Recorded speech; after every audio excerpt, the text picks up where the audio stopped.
once again.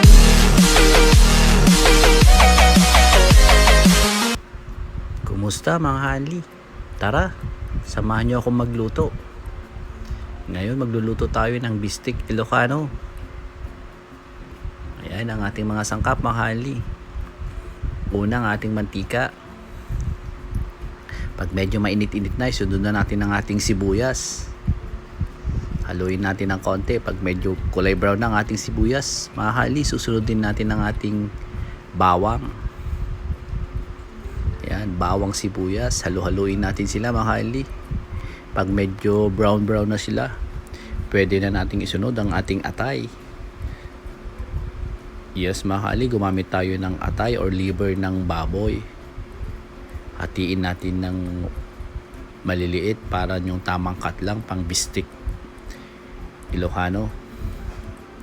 Ayan, haluin natin ng konti mga hanli. Pag naging medyo brown na siya, isusunod na natin ilalagay ang ating pampalasa.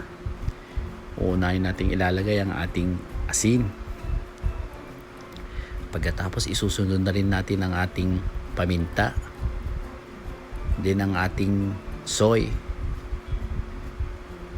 Ayan mga hanli, din lagyan natin ng pampalasa.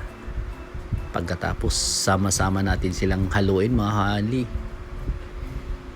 para mas masarap.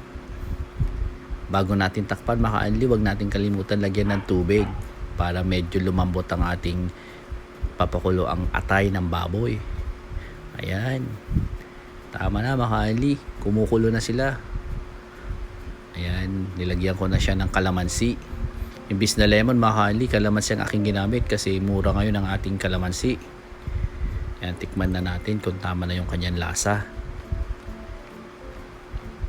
Pag tama na ang kanyang lasa, isusunod na natin ang ating sibuyas, yung pang toppings natin, para mangamoy na siya talagang bistik na bistik mga hanli. Ayan, takpan natin ng konti. Maya, ready na ang ating pananghalian mga hanli.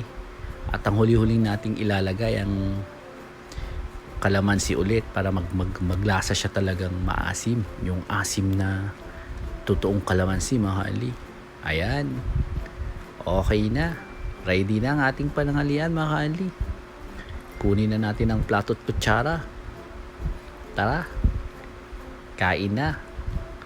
Pagsaluhan na natin ang masarap na bistik Ilocano.